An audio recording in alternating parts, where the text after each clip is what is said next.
un des journaux économiques les plus réputés au monde, lève un gros lièvre. En tout cas, le média anglais jette un pavé dans la barre, pour ne pas dire donne un coup de pied dans la fourmilière, en révélant que le Sénégal a emprunté 650 millions d'euros auprès d'institutions internationales sans le déclarer publiquement. Et ce que rend public, le quotidien porte sur un fait clair, c'est-à-dire cousu de fil blanc, voire transparent, à savoir révélation du Financial Times, la dette cachée, de Ousmane Sonko. En d'autres termes, la dette cachée dont il est question aujourd'hui, d'après le quotidien est celle de Ousmane Sonko, et celle de Ousmane Sonko. Bon, le pays a emprunté 422,5 milliards de francs CFA auprès de deux institutions financières à Abu Dhabi. Nous livre bien entendu le quotidien, l'éveil quotidien pour sa part d'indiquer finances publiques, polémique autour d'un emprunt de 650 millions d'euros. Et ce que prend pour argent comptant et compté dans cette histoire le peuple quotidien, c'est un emprunt non divulgué. Et là, le régime Pastef, les patriotes, pris dans le karma,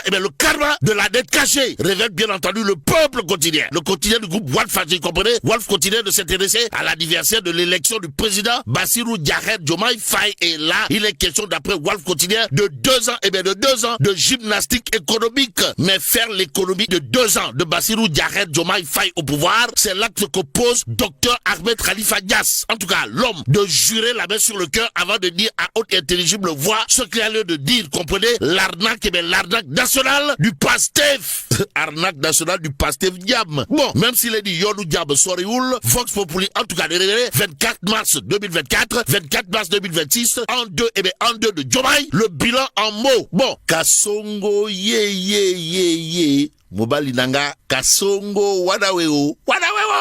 Bobali nanga ye. L'analyse de l'économiste Maïssa Babou Ali, bien entendu, dans Vox Populi, l'homme de considérer à plus d'un titre que malgré tout, le Sénégal reste que debout. Mais il faut quand même noter des tolof et des jafé. Comprenez? Une léthargie économique. Selon, bien entendu, Maïssa Babou, économiste chevronné de son état dans Vox Populi, le journal, en tout cas, de nous livrer la réaction du Khalif général Koulou Gassem, pour ne pas dire Khalif général Koulou Nyartoukat du Sénégal, voire de l'Afrique et même du monde, Mbalo Diacham en l'occurrence. En tout cas, Mbalo Diacham, dans Vox Populi, pointe 2 années de tentatives de remise en cause des acquis sociaux, des libertés syndicales. Bon, Mbalo Diacham, en mode toui, histoire de passer au crible les 2 ans de Bassirou Diomaye Faye au pouvoir. Dans Vox Populi ce matin, le journal de nous livrer la réaction de Badara Pouy, qui n'a pas jugé utile de faire le trajet Dakar, Ficelle Mbadane,